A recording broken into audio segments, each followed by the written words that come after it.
Welcome back to the Alcohol Free Revolution podcast. My name's James Lloyd, And my name is Steve Smith.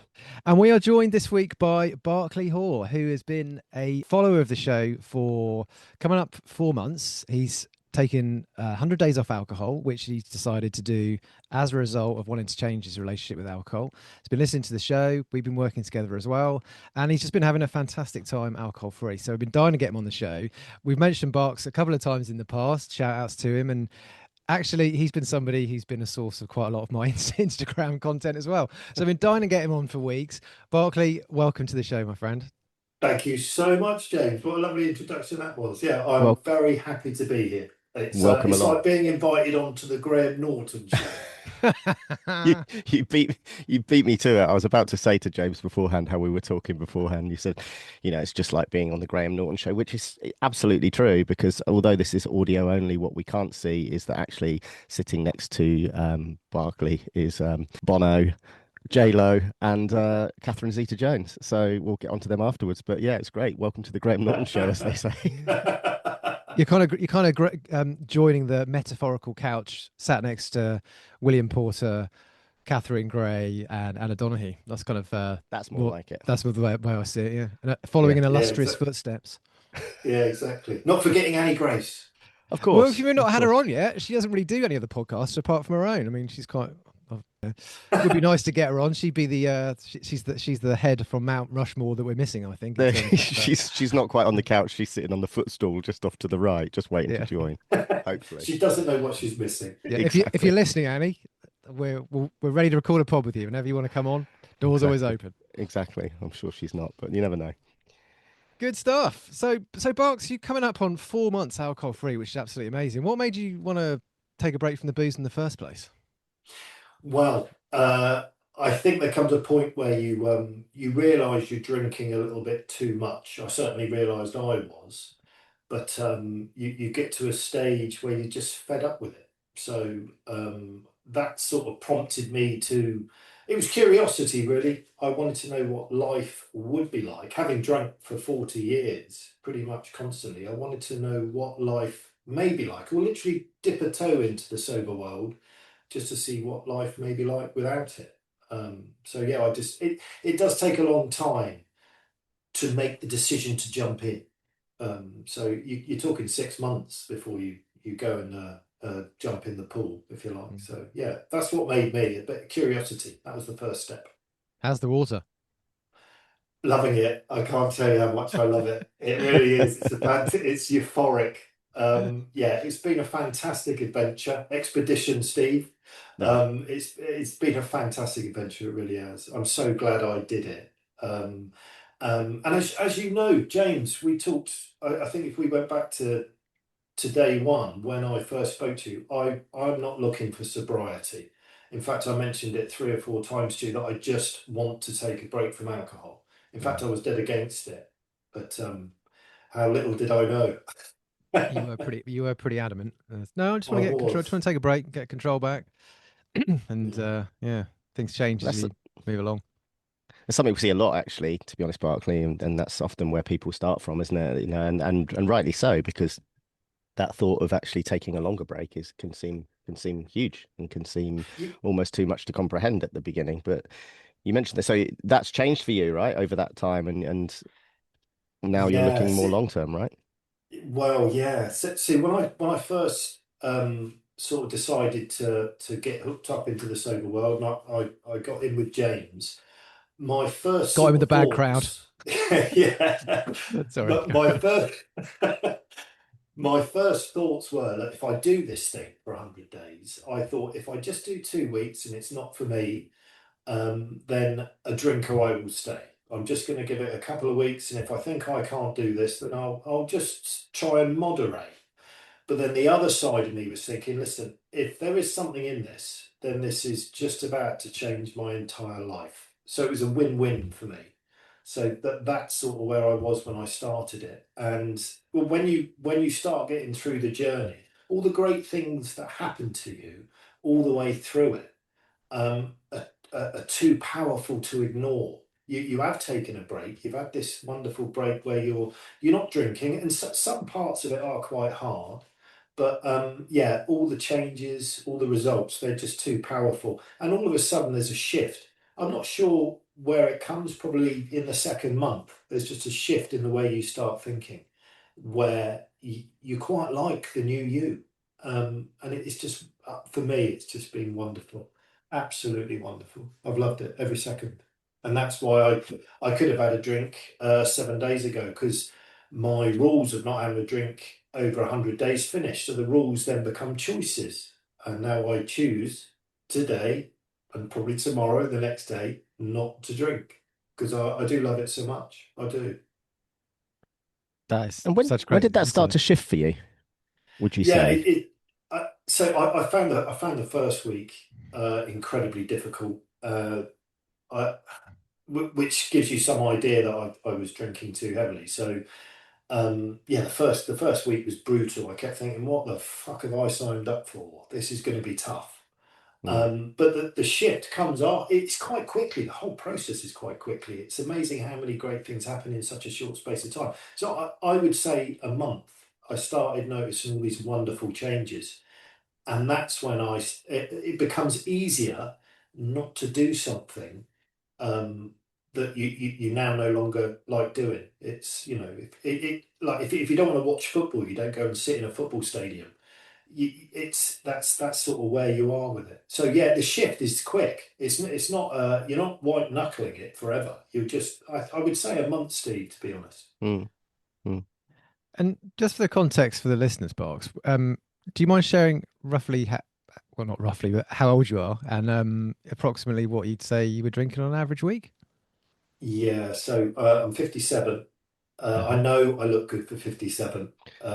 I I was going to do. mean, yeah, you, You're not 57. I'll edit that in straight That's after the point where you thank you, said I'm thank you, 57. I'll Steve. make sure that Thank comes you, in. uh, thank you. I mean, Yeah. this is great, really great news because it means for once Steve's not the oldest person on the pod.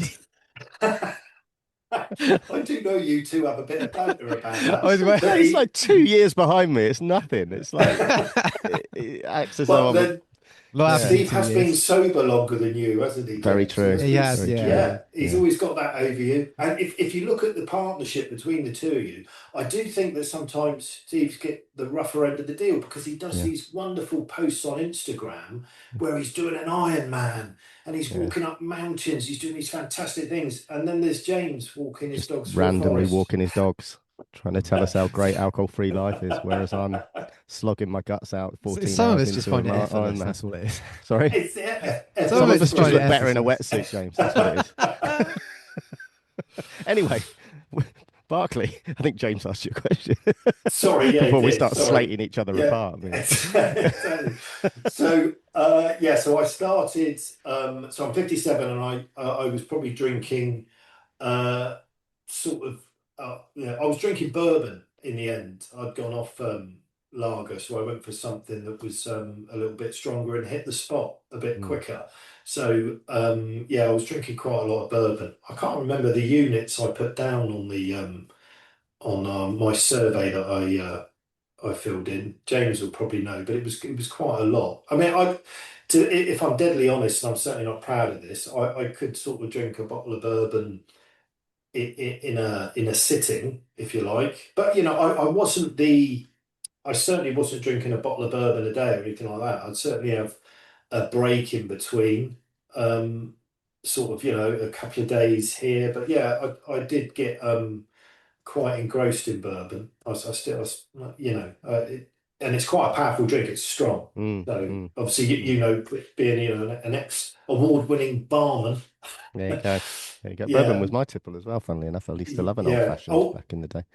that was my favourite drink, an old Yeah, fashioned. So yeah, easy to make. yeah, Even when you've had 6 or 7 old fashions, they're still easy to make. Same with yeah. Negronis. I like Negronis as well, Right. or did. Okay. So Did. yeah. Yeah. So yeah. So that yeah, that's the amount I was drinking. But I would have sort of breaks in between. So I could quite easily go a couple of days without an alcoholic drink. But then the volume on the hump day would be quite high. Mm, And then weekends it was just constant. So right. yeah. So had that Um, thought been in your mind for some time to kind of to make a change? Had it been something that had been kind of slowly building, or is it something that came up fairly quickly for you? Yeah, I mean, I had a bit of a shift. I thought about it for probably a year, Steve, before Mm. I actually reached out. And there comes a point. I remember I would wake up most Mondays thinking, I am not drinking this week. I've recently retired. I've gone back to work now, but I remember when I retired, my drinking got a bit worse. But I would remember making up on Monday saying, right, you got to stop doing this. This is silly. You got another Mm. hangover, another foggy head. You're full of anxiety. And I thought to myself, look, I'm not drinking this week. And I would normally break that by Wednesday. What happened to me was I had a shift in my head on one Monday, and it changed from not drinking this week to not drinking today. And that's when I realised I've got to try and sort this out. Mm. So that's when I started Googling it. I didn't realise coaching was a thing, sober coaching. And I've never been, I didn't know a lot about coaching, but I didn't think it would ever work for me. I didn't think coaching was something I needed. I'll get through this on my own, bit of willpower, there you go. But I Mm. started to, research it a little bit. And that's why, in the end, I'm on Instagram. I don't post on it, but I look at posts. And that's when James popped across my screen, really. And I was lucky. I got lucky because there's a lot of crap on Instagram, I think, Or now. like me. That's I follow other you coaches as are well, about it. Steve.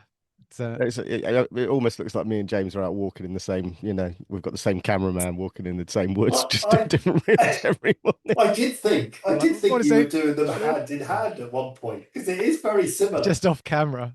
James Yeah. films me, I film him. That's what it is. Yeah. Yeah. So one thing I wanted to ask you about Barclay, you've, in fact, I need to share this with Steve after. Barclay's got a pub in his garden, and I don't mean like some kind of shit looking. I mean a proper pub. I mean it's the back. Well, you explain, Barclay. I'll completely butcher it, but your pub's absolutely incredible. Thank you, thank you. So, as I say, when I retired, I retired at about 54, and I had an awful lot of time on my hands.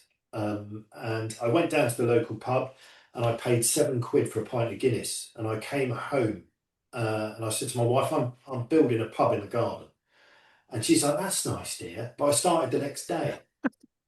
Because I had the luxury of time. I needed someone to keep me busy. And I think I pulled it off because I've obviously spent a lot of time in pubs. Yeah, and I built it all myself. And it's very much got a pubby feel to it. I didn't want it to look like a room with a bar in. Because you've got lots of friends who've got these garden shed bars and things like that, which is basically a shed with a bar in and a Mm. couple of optics. And they said, I've got a garden bar. So I wanted a pub, T- which t- is really what I ended up with. Is it? I want to hear more about this. So, is it like what are we talking? Pool table, darts boards? No, we've got darts board video machine. I didn't quite have enough. I've got like a golf simulator thing in there, but I didn't quite have enough room for a pool table. It's called the Bankside Arms. That's what it's called. Yeah, because we used to live in the Bankside Road. And Okay. we just thought Bankside Road, Bankside Arms sounds good. But yeah, it's got all sorts of stuff in it. Yeah, it's lovely. I will send you some pictures. But to be honest, I think if I'm really honest, I think that was the start of me drinking a little bit too much. Yeah. I mean, I don't want to cast aspersions, but yeah, I guess if you're genuinely building a full-size pub in your back garden, then It was a bad move when I yes. look back. But I mean, I've got visions of you saying to your wife, "I think I'm going to build a pub," and then the next morning, a 16-ton truck turning up with a beer delivery, Yeah. cellar doors open, dropping it down the chute. But Yeah, you've got yeah, it's a proper pub. I mean, you've got obviously you're not selling beer there, but I mean, you've got pumps and optics, and it I've not yeah, obviously been in it yet. I am going to come down and see it, but it just looks like a real pub. I mean, because you get these people who kind of make some like half-assed effort, and it's just like, it's crap, mate. But it just looks like a proper pub in every thank sense. you. Yeah, It's amazing. But the reason why I brought that up is because that, I guess, is a real signpost to how much it was part of your identity and still is. I yeah. mean, you're not planning on like knocking it down or anything, are you? It's still part of who you are. No, no, You're no. getting I alcohol-free go in there. alternatives there, and Yeah, quite right. I go in there quite regularly and drink non-alcoholic beer and watch a bit of sport. I I thought when I went through this process, this wonderful adventure that I've been on so far, that I couldn't treat alcohol like a hot potato. It's so ingrained into our society and probably, into my life in some respects that I couldn't not sort of, I couldn't be scared or anxious being around alcohol. I mean, Mm. I stand not more than a metre away from 10 bottles of bourbon, 6 bottles of Macallan, all these there's probably 200 spirits in there.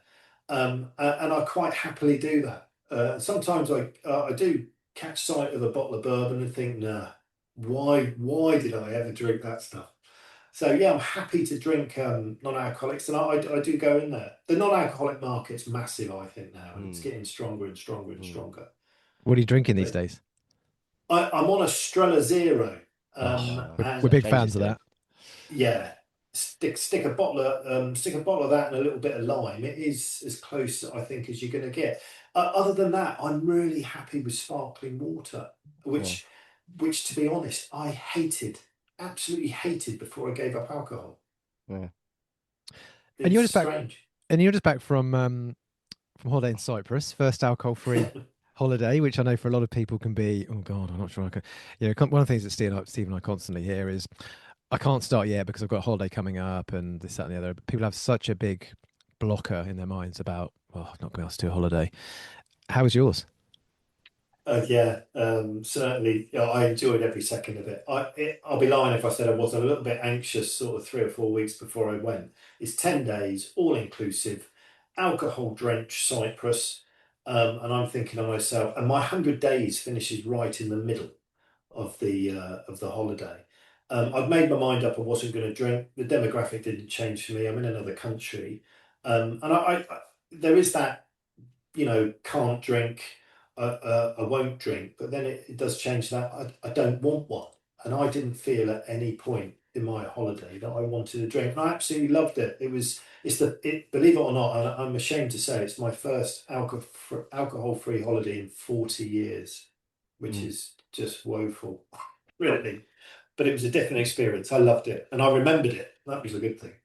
Question for you there, because we did a little bit of a short chat last week about holidays on the pod, and but almost by accident we came up with, and I know you like an analogy about the holiday I felt. I mean, would you say, looking back on that time away, that if you part the alcohol to one side and the fact that that's what everybody thinks about as when we talk about all inclusive, would you say your holiday felt more all inclusive without alcohol Oh, in a yeah. different way?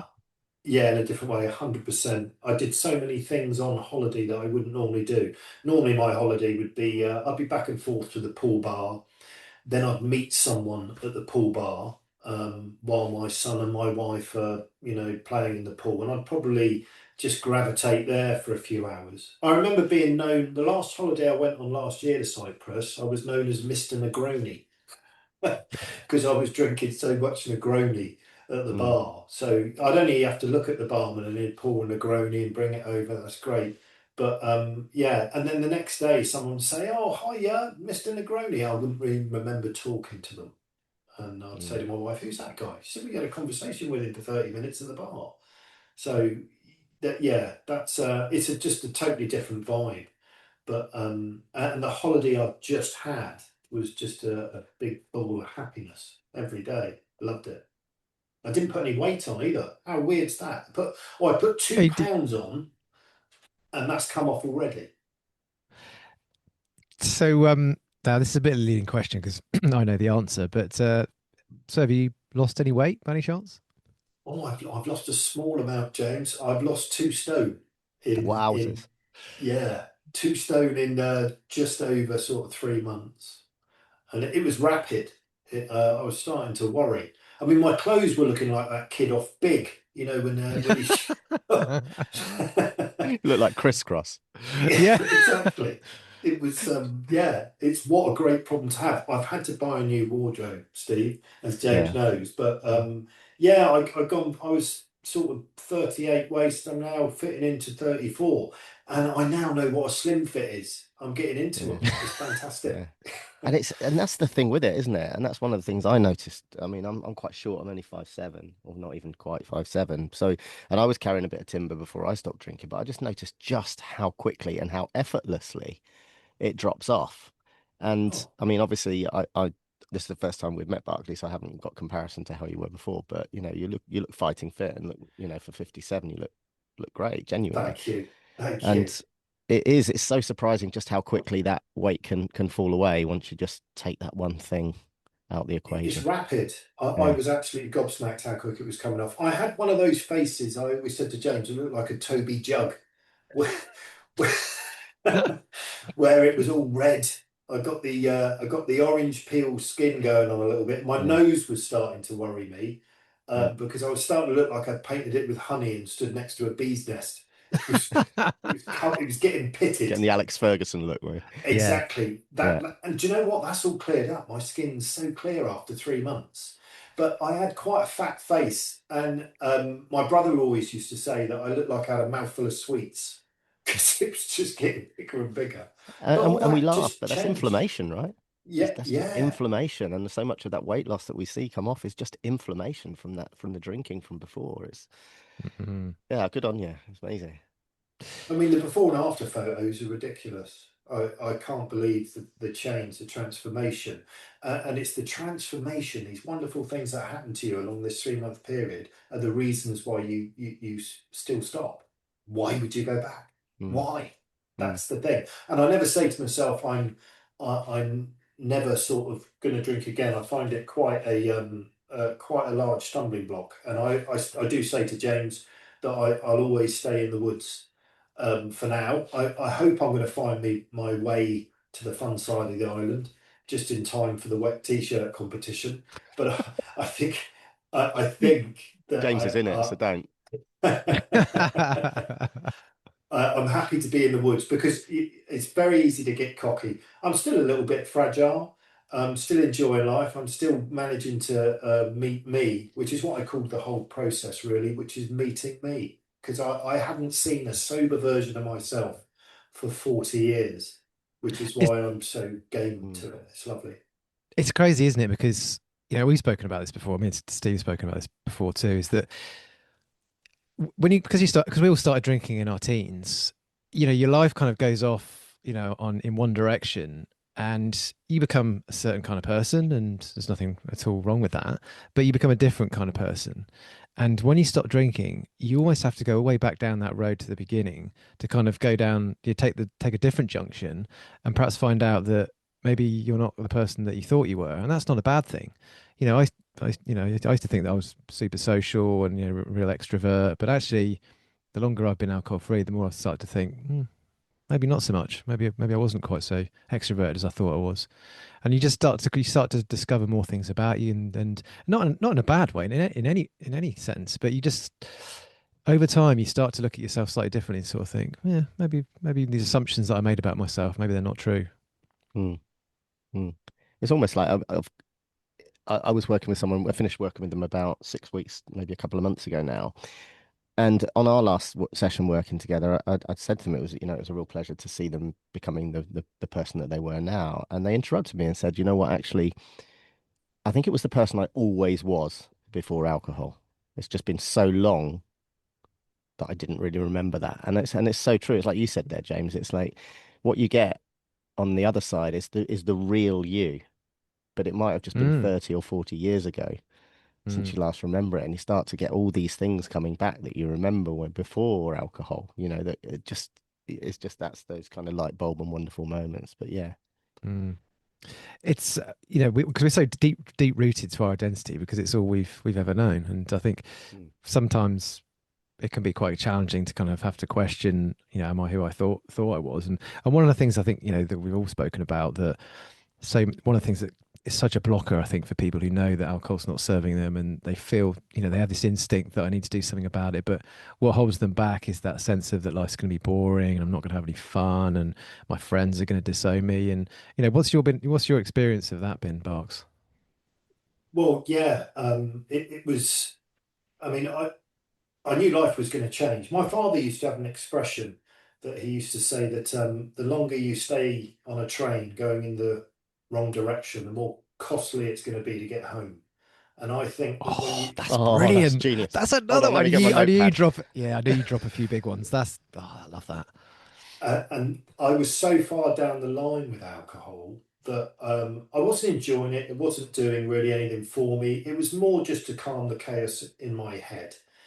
And anybody who's thinking of being, a little bit sober curious, they're thinking of taking a break, the first thing they're going to think about, as I did, is life is going to change. And I'm not going to be going to the pub and I'm not going to be doing socials it's going to be really different. But yeah, life may be a bit different, but the thing is, it's different in a great way. Yeah, I still socialise, I still go out for a meal, I still have just as much fun, if not more, being sober than I did when I was drunk or drinking. But yeah, I haven't really found. I struggled for the first couple of weekends because I really didn't.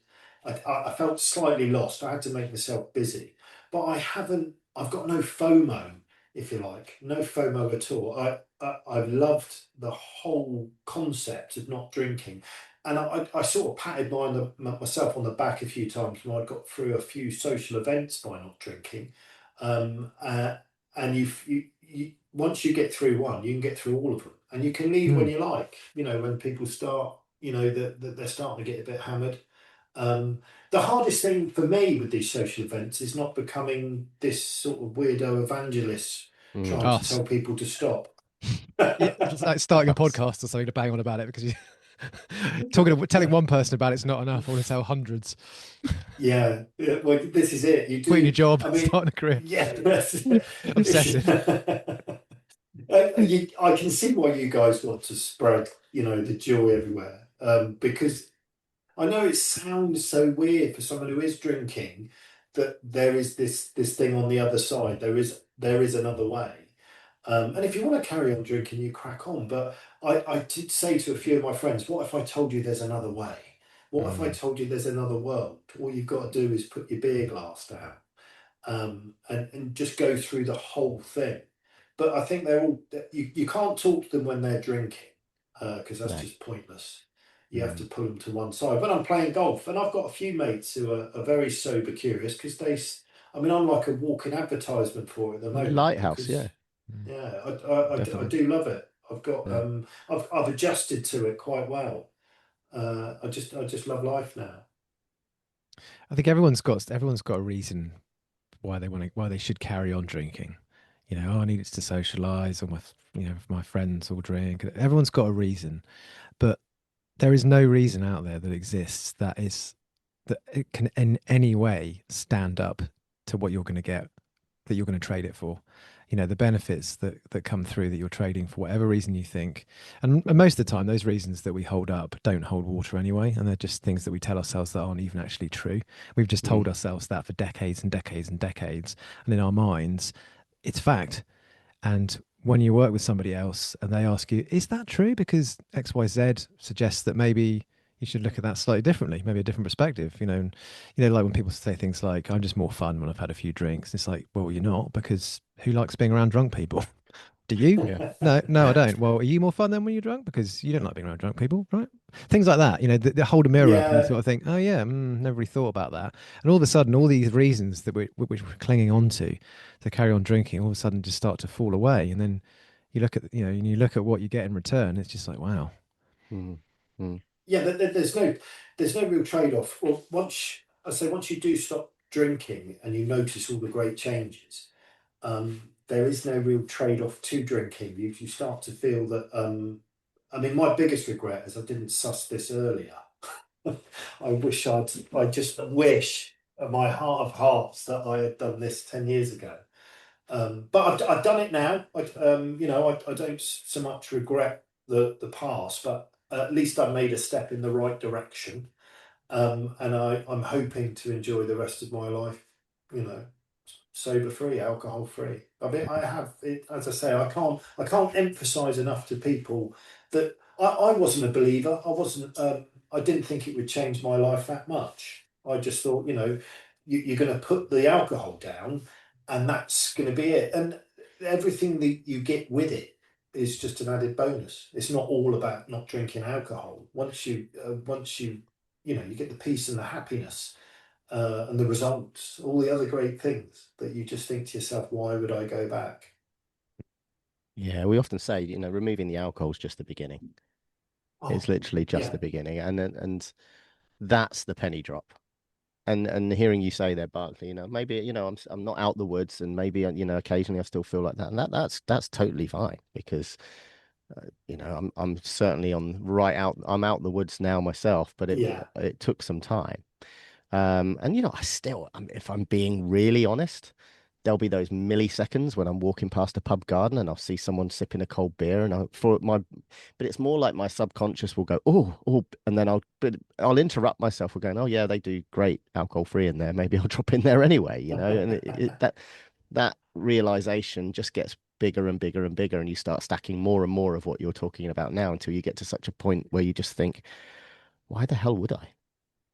well, this is it. And the great thing about the whole thing for me is that, the coaching side of things, I didn't really know was out there. The coaching side of things for me, I could have tried, you know, I could have tried doing it without coaching and used a bit of willpower, but it just wasn't good enough. And the great thing that you guys do is you give you the tools to do this. And then you start to understand a lot about alcohol. It's the understanding that we're given. I didn't know any of the information about alcohol when I was drinking. It was just a glass of bourbon or a glass of lager. I don't know what it's doing to my body, but it's making me feel good at the time. But Mm, the thing about coaching is you're given all the tools you need to go in the right direction. And it's not a white knuckle ride. It's more like, like your posts. It's a lovely walk through the forest. That's all it is. It's certainly not difficult to do. I found it exceptionally easy. And I think if I can stop drinking, I think anyone can. Because I mm, loved drinking. Really mm. did. But I knew it was killing me. Simple as that. That's it, isn't it? It's and we spoke about this before, but most people think about the idea of taking 3 months, 100 days, whatever it is, off alcohol and thinking, oh my God, that's going to be absolutely miserable. Because the last time I did dry January, it was miserable. But it really isn't. And it's the complete opposite. It's been, it's a joyful experience. And that's just comes across very clearly in what you've articulated already, Barks. I think when you go into it with this mindset of white knuckling, which is the term you used a second ago, and just resisting this thing that you want, when you go into it with curiosity, about, I wonder what this could be like. The way that you've approached it, the mindset that you've cultivated over the last few months has turned it into something. It's opened your eyes to the possibility rather than, okay, I'm just going to put my head down, grip as hard as I can, and just get through this. That is not sustainable, and that's why dry Mm. January doesn't work for most people. But the way you've described it is completely different. You've put your head up, you've been curious about it, and you've thoroughly enjoyed it, right? Is that fair to Oh, say? I've certainly thoroughly enjoyed it. It starts with a curiosity. So you start to be curious about what's life like without drinking. Then you get a desire to stop, and those two things are quite important to come hand in hand. The next thing you need then, once you've had a little bit of a thought about it, I think then after reading through all the other reviews of how people stop drinking, I think then you need to start looking into sober coaching. Just open your eyes to it because obviously it's of paramount importance to me, and all the coach really wants from you are two things: commitment and consistency. That's all you've asked me for, James, was commitment and consistency. Once I commit to something, then you know you've got me in it. And the consistency is all I've got to do is turn up every day. I mean, if I consistently do anything, if I consistently eat burger and chips, I'm gonna get change. If I consistently run around the block and do lots of exercise, I'm going to get change. So that's the next thing that happens to you. You start realizing a little bit of change. You've got these Mm. changes coming on, and that keeps your attention on what you're doing. And then after the change, you get results. You get the results come in, your weight loss, the anxiety's gone. Your eyes no longer look like one of the Simpsons. Everything's coming in the right direction. All these great, your skin's better. You've got Yeah. more energy, and all these things are drawing you on. And just when you think you can't get any more gifts, welcome in Mr. Peace and Mr. Happiness, because that's where you end up. And then those, rather than protecting your run of days that you don't drink, you stop protecting the runs of the days. All you're doing is protecting your peace and happiness. That's how Oh, I've that's a looked great at way it. of looking at it. It's Yeah, brilliant. that's Yeah. such a good way of looking at it. It's Yeah. that moment where you So can look at yourself in the mirror in the morning, right? And actually like what's looking back at you and yeah, actually start to I really. can't stop looking at myself in the mirror these days. As I said to James, I was attractive before I started this, and I didn't think I could improve on perfection, but I certainly have. Brilliant. I Do you look at have. yourself in the mirror, Barclay, in the morning and go, I would? Yeah. Well, I probably would, Steve. I probably would. she's a Welcome Yeah. to the lucky woman, gun your show. wife. She So, is, and I must mention her because she's been a massive rock in this. Because my wife, I'm very lucky. My wife is you could almost call her a non-drinker because she can go months without one. she's like So our wives, just like yeah, to Joe and Chris. so I was so lucky. So and she never badgered me to go on to this. She never said, "Look, you're drinking too much," because she's the only person on the planet who knows who I am. She thought if I start having a go, she'd drop little hints, but if I start telling him to cut his drinking down, he'll drink more because I don't Mm, like being told what to do. It's got to be mm, my decision. So she was brilliant in that respect, and all the way through it, she's I bounced off her all the time. My relationship with her now is fantastic. Again, with my son, which you probably know more about, Steve, that you don't realise how much they are noticing, yeah, and I you didn't really don't. realise. I was shocked. I've got a teenage son of 15, and on holiday, I got the impression that he thought that I didn't want to spend much time with him before when I was drinking, and it broke my heart. It really Mm, did. And I yeah, didn't realize how much they notice. They notice yeah, everything. Um, absolutely. Sponges. but now, we're spending a lot of time together. We're in that little transition period where we sort of, you go from father and son relationship to mates. And now he's 15, we're mates. We've got a lot of banter going on. And Mm, I'm really enjoying the connections I've got with Max. But as I say, I'm enjoying my marriage much, much more now. And it's fantastic. We connect. Everything's about connecting now. mm. The only downside is, sorry to go on so much, but the only No, you go. downside is when I stopped drinking, obviously that was quite a big part of my life. So I had a lot of spare time. So I'm just like, well, I'll spend a lot more time with my wife. So I'd be like, Joe, let's go and cycle. But you forget they've got a life as well. She goes, well, I'll go to the gym about now. I'm like, oh, okay. Oh, Well, what about tomorrow? I'll go to the gym as well, darling. So then you have to start doing stuff yourself because you Mm. realise they've been filling all this time that you're in the pub or drinking with something else. Wow, yeah, So yeah, you now because it's a big shift for her. Oh my God, I've now got this husband back and he's got loads of energy and he wants to go and do all these great things. And I've got this little bit of okay, I'll go with him this time. So it's a big yeah, change for her as well. No, yeah. I'm now like this teenage. She's got two teenage sons basically now. Just wanting to do stuff all the time.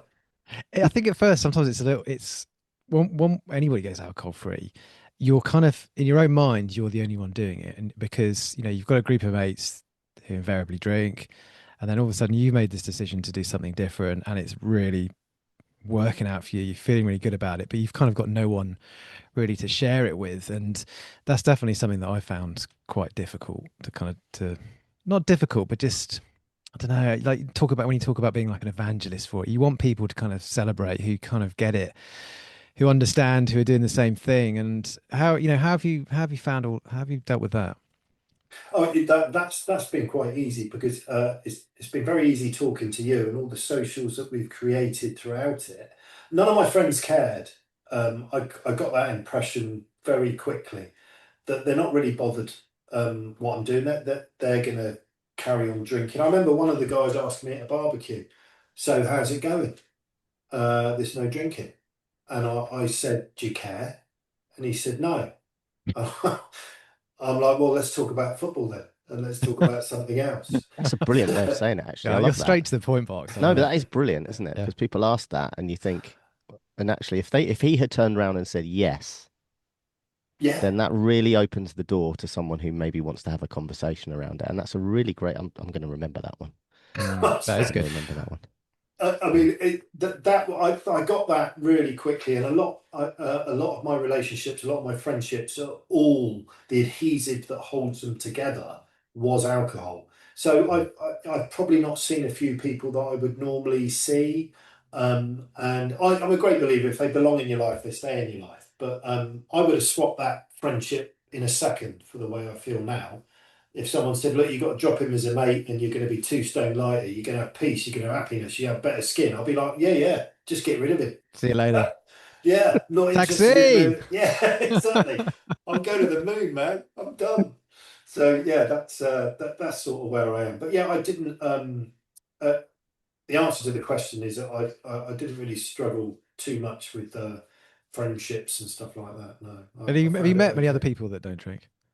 Yes, on the social, on this we do a social Sunday socials, and those guys, wow, they make it a lot more interesting because you not only get to share in your adventure, you get to share in their adventure as well, and their Mm. adventure might be a little bit more different than yours, and their little tips to get you through the things that you're struggling with really help. So yeah, I've met some wonderful people, and that's been more special I think, and it's almost the Sunday social for me is like walking around a swimming pool all week, and you're not allowed to jump in it until the Sunday morning. Then you can jump in and blurt out all these things about alcohol that you've been wanting to say to everyone Yeah. else, and so you just get to Sunday swim in morning, the they roll out the alcohol. inflatables Yeah, yeah. We Exactly, and the you bouncy get to jump slides. in.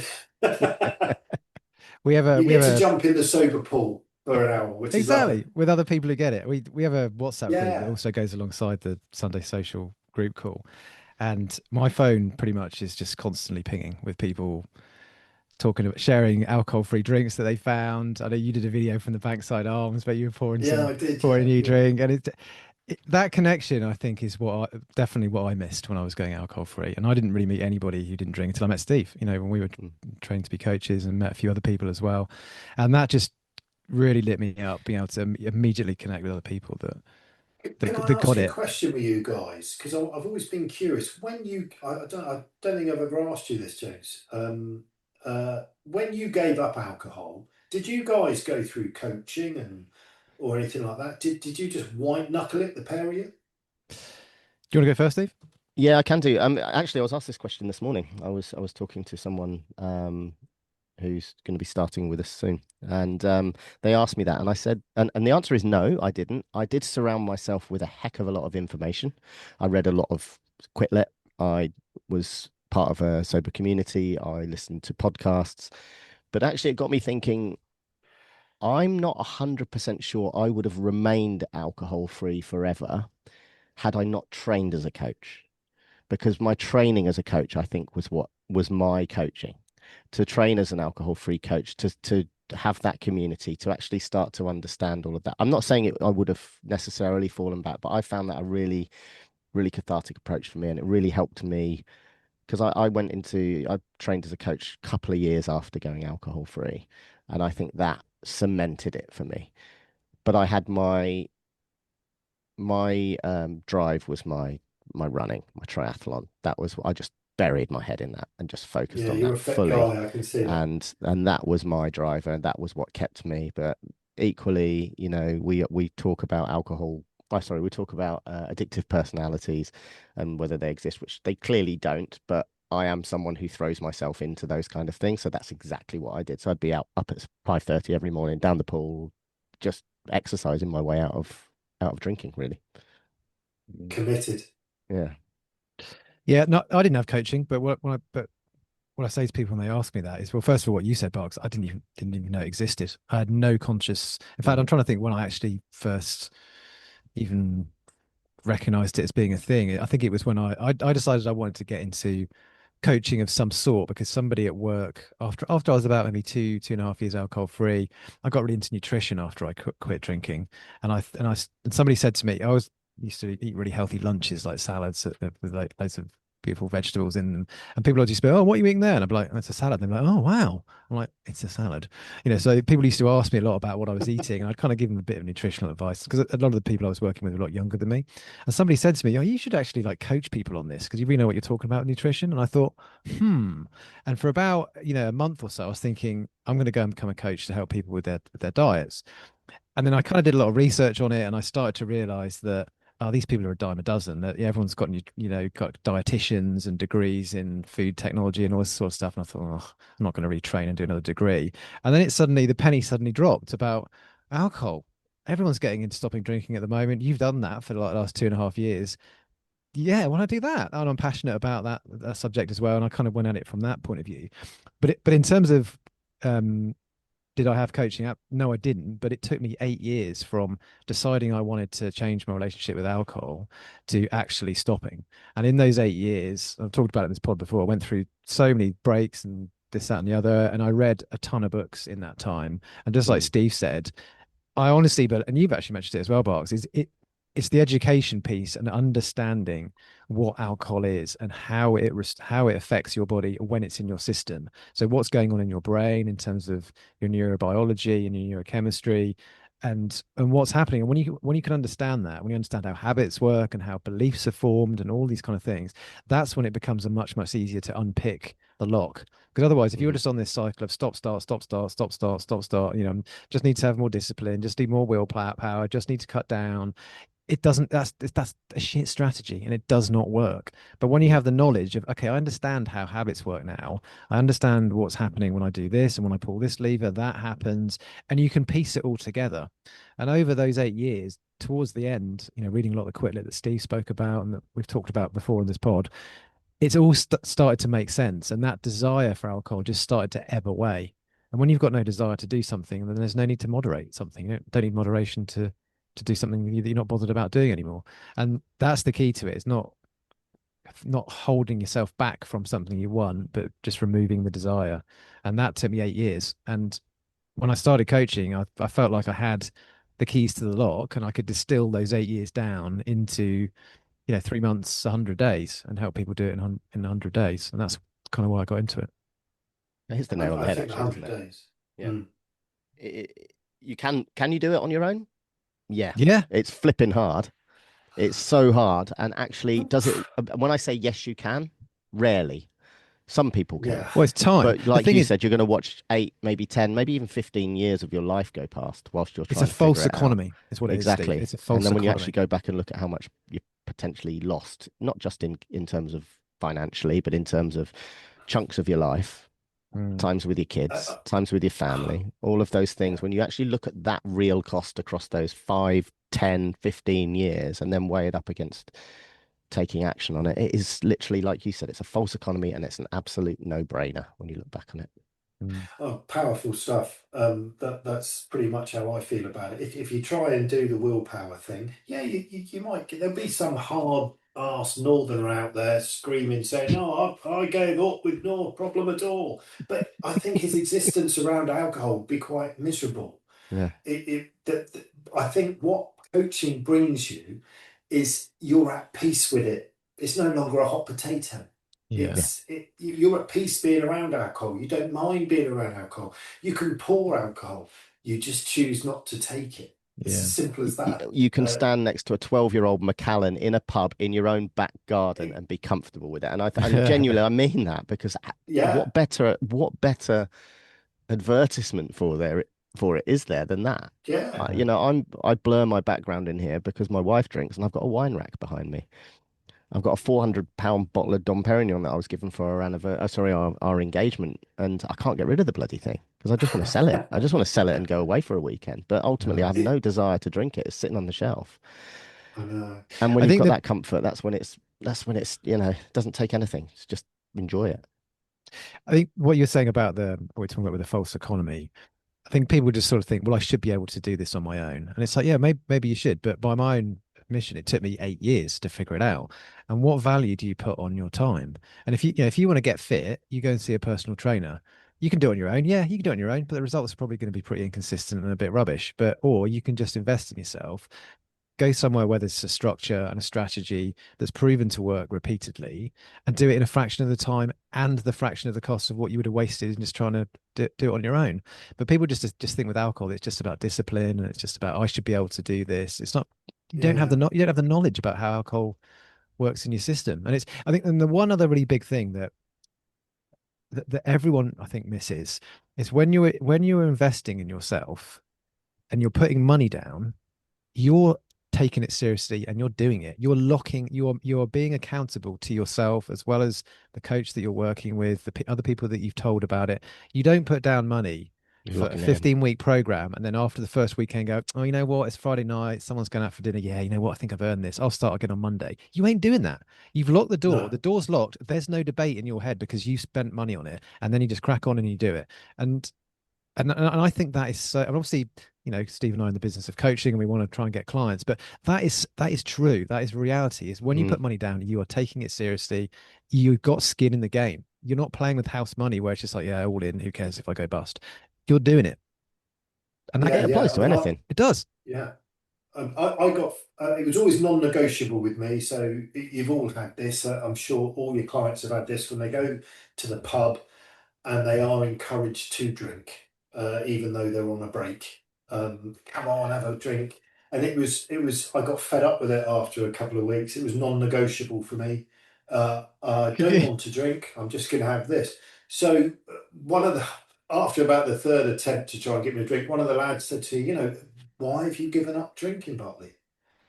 How have you given up drinking? I said, oh, I read this book. And he said, oh, what was the book called? I said, it's called Mind Your Own Fucking Business by Barclay Charles Hoare. Because I got fed up with everyone questioning my decision. I Do was you? like, yeah, to question my decisions, but not my integrity. It's non-negotiable. I'm not having a beer. Do you want to talk about the football? Do you want to talk about this? Do you want to talk about that? But I'm going to stick to my non-alcoholic beer if you don't mind. Could you just share the story? You know the story I'm going to ask you to share, right? The one about, so the one that started on day two, and Oh God, the yeah. one that ended quite badly for somebody. Oh yeah, I won't mention any names. So I went on day two foolishly. Went to I the don't know pub. what you were thinking. I was like, what are you Oh, doing? tell me about it. Why did I do that? And lots of people were very sort of happy for me and stuff like that. And I'm trying to just take a break from alcohol. There was this one guy who would not let up. So he kept buying me another. I asked for a non-alcoholic, but he put a real one in front of me. Come on, you want. And I was like, no, I don't want one. And it got quite heated at this point, and the whole quiz are in on it now because the voices are getting a little bit raised. I'm saying, like, I don't want to drink. It's as simple as that. Why won't you listen? Type thing. Anyway, long story short, the quiz master wished me well, and the whole pub wished me well at the end, saying, "Look, good luck with this, Barks. I hope it works out for you." I was like, "Thank you very much." And anyway, fast forward a little bit further, and a few more weeks, I was in the pub, and the same guy, came over, and he's like, "Still off the beer?" I said, "Yeah, yeah, I am still off the beer." He said, "I'll tell you this." He was a bit drunk. He said, "I'll tell you this. After your 100 days, you'll be right back where you fucking started, straight on the beer again, and so and so and so and so." And I went, "Yeah, whatever." As he toddled off out the pub. Well, that night he got done for drink driving. Oh my God. Oh, we The shouldn't have, irony. but oh my God. Yeah. Yeah, so that was my experience. So I do stay out of pubs a little bit now. I'm happy to go in them, more than happy. I can Yeah. sit in there all night, if I have to. But it's not somewhere I look to go and have a drink. Really, Yeah. I'm quite happy just wherever we meet someone, I'll go there and whatever pub, restaurant, love it. It's easy That to be le around alcohol. that level of persistence, which is incredibly rare, but that level of persistence from someone is clearly questioning their own relationship with alcohol. Um, 100%. No one, Definitely. yeah. you know, I I've James was talking about his diet earlier, and never share a long car journey with James. Seriously, there's no Haribos. It's slices of meat and God knows what. It's like Yeah. packs of ham, Prime beef. prime beef, Yeah. and Yeah. but yeah, no, Organic there's no beef. part of me that's going, James, come on, mate, have another. Have another. Have a stick of Have a bacon. stick A of stick bacon. of bacon. What's a Whatever stick it of was, not a bacon? stick of A bacon. stick Whatever. What the hell is a stick of bacon? Have another Haribo, James. Come on, have another Malteser. There's none of that, you know. A Oh stick my of god! bacon. I don't know where that came from. I You think make it sound like I'm driving around with sticks of bacon when I'm I driving. don't God, know where whatever that. That I mood don't a even is know stick where of that came bacon from. is. Stick of Um, bacon. but it's so true. It's that it's just that level of persistence, and I think that's great. I love that analogy of the book, and I used to often quote. I think Billy Connolly's got some of the best quotes ever for not Oh for yeah. stopping drinking. He's got some absolute belters, and that's like, you know, one of his is just like I wanted to give up while it was still my idea. And I just Yeah, think that's such a great one. And another one of his, which is brilliant, is like, well, yeah, I did drink, but I had all my share at once. I just think that's great. That's just so. But yeah, Oh, so some of good. those liners are great to help in the early stages there for does sure. come a time you're just done with it, really. Yeah, That's yeah, how you feel. You 100%. just, I think you outgrow it, is how I think Hmm. that's happened to me. I've just outgrown it, and I'm lucky to say I didn't get totally addicted to it. Which I love the expression James uses sometimes, which is it's not a drinking problem, it's a thinking problem. I Yeah. love that expression, and I totally get that, which is where Mm. the coaching comes in. I certainly couldn't have done it without coaching, not at all, because I'm only answering to myself, and I knew myself would give in at some point and say, "Go on, then have one." So that's why coaching is so important, as far Yeah. as I'm concerned. And I'm proof of the pudding, really. Mm. Although Well, I if no if longer you look like a pudding. Toby jug. Yeah, I mean, if you go along with the thesis that we've spoken about before, that it's all about changing your beliefs, which is fundamentally what mm. Steve and I were taught when we were training to be coaches. If you say to somebody, "We just need to change your beliefs about it," you'd be like, well, "What the fuck does that mean? How on earth am I going to change my beliefs? How do you change what you believe about something?" And that's, I think, the difference that coaching makes is it can break the loop of an echo chamber where you're literally in your own head, just telling yourself you're not, haven't got enough willpower, you're not strong enough, and it brings in a different perspective that changes your thought process and makes you Mm. evaluate it differently. Mm. And that's how you change beliefs, is you're asked questions that make you think, maybe that isn't what I thought it was. Yeah. Yeah, 100%. Yeah, it's how I feel. I mean, the whole adventure really. That I've always been amazed at the fact that things don't creep back in once you dismiss them, where you keep thinking this devil on your shoulder is going to keep asking you to go on. You can have a drink now. Your 100 days is finished, but he's gone. He's Mm. disappeared. I don't know where he's gone, but he's not there. So I'm amazed that all your old habits aren't creeping back in, because the pluses to not drinking are just so huge, and that you realise there are no pluses to drinking. There's not Mm. any, but there's Once you see it, you can't masses. unsee it, right? Yeah, it Once you is. have a different perspective, that's it. You can't forget that perspective. It's there. It, Once you know it, you know it. Yeah. yeah, and I at my age, I certainly love the fact that I've got more energy. And you just, as I said to you, James, you don't sleep. You go into a coma for 6 hours. That's what happens to me now. I have that horrible. I used to wake up way before the alarm, the 3 o'clock, the witching hour. Now the alarm wakes me up. It's teenage sleep. That's where I Mm. am now, and I Yeah. haven't had it for so long.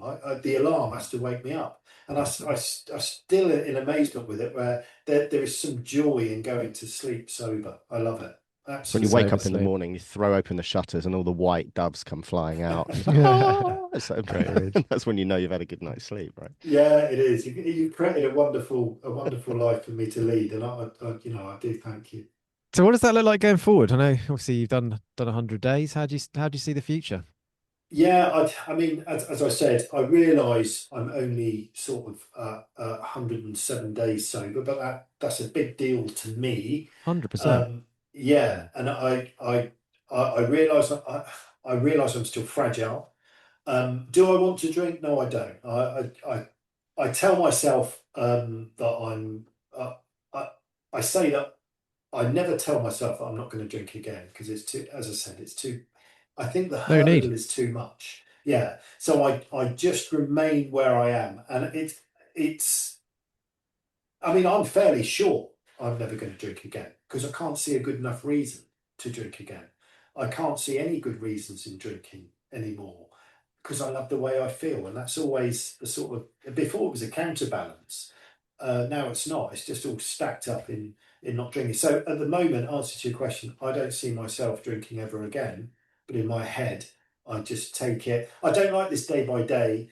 I just stack wins or just protect your peace and happiness. That's how I prefer to look at it. Just protect your peace and happiness by not having that drink. Because I came up with the 5 commandments, if you remember, James, that I used to use in my head all the time. Yeah, yeah. When I used to have a trigger, I wrote them down in my journal, which is paramount importance for anyone taking it on. Have a journal, because you can read back and have a good laugh about it, and all the important things. But I came up with 5 commandments. So if I've got a trigger, I fancied an old fashioned after week 4, I would simply say to myself, do I want it? Do I actually want it? Then the next one, number 2, would be, do I actually need it? Number 3 would be, where's it going to lead? Number 4 was will I regret it? And number 5 was, remember I'm the star of the show. It's my movie. I get to choose how it plays out. So that after I've gone through those 5 simple steps in my head, I've forgotten, at my age, I've forgotten what I was asking myself in the first place. But yeah, the trigger had gone. So, and the triggers become less and less and less and less. I mean, I go days, weeks without a trigger. Nothing really. An empty glass, an empty whiskey glass is my biggest trigger. That I don't know why, but yeah, that's how that's how it is. Frank Sinatra songs, they can be a bit of a trigger because I used to listen to them with scotch. Yeah, of course. Yeah, yeah. Yeah. Well, I think Yeah, triggers can be, they can be people, they can be environments, they can be occasions. There's so many things yeah. can trigger a habit loop. But yeah, let me listen. It's been wonderful having you on, Barks. I'm so appreciative of you coming on and telling your story. And I know, obviously we speak regularly, and that's absolutely going to continue. And perhaps we get you back on again, and once you've done a year. I mean, that would be Perhaps when amazing. I hit a year. On a personal note, gents, it's been absolutely wonderful. Thank you for inviting me on. It's been It's lovely to literally a meet you. dream come. It's a dream come true because I listen to your podcast all the time, and they've been a massive tool in me getting sober, because it's been great. All the stories that are on there are so diverse. That's why I've loved it so much. So it's fantastic. It really Well, is. It's as you been just said, super. as you just say, with it, a dream come true. When we were on the pod just now, Graham Norton did phone, and I did tell him that you're not interested. I'm not into. I've got to get an agent first, haven't I? I have. I've got to get an agent. But yeah, it's been fantastic. And James, thank you for everything you've done, mate. It's been superb. Oh, it's Thank you for getting been a me pleasure, through no. these 100 days. You're the one who put the glass down, mate, not me. I didn't rip it out of your hand. No, but you did tell me where to put it, and that was as far away from me, as far away from me as possible, as far as I'm Oh my concerned. word. Amazing. Well, look, if anyone's interested in learning more about coaching, Steve, where can they find details of your service? So my website is www.soberilliant.com, and you can find me on Instagram at sober.illiant. And what about you, James? Cool. My website's alcoholfreecoach.com. I'm on Instagram as alcoholfreecoach_, because some other bastard's got the one without the underscore on it, which is hard. Well, he doesn't use it. This is the thing. I've actually messaged him. He doesn't use it, which is incredibly frustrating. I'm also on Facebook as well now. So I'm Alcohol Free Coach James Lloyd on Facebook. And yeah, come and have a chat with us. We'd love to meet you. And that's pretty much it, I think, for this week. It's been an absolute pleasure to meet you, Barclay. Been awesome. Thanks so much, and it's all true, like you said. Brilliant. Good stuff. Thanks for coming along. Take Cue care. the music. No, See you later. thank you. Have a great week. Bye bye. Cheerio.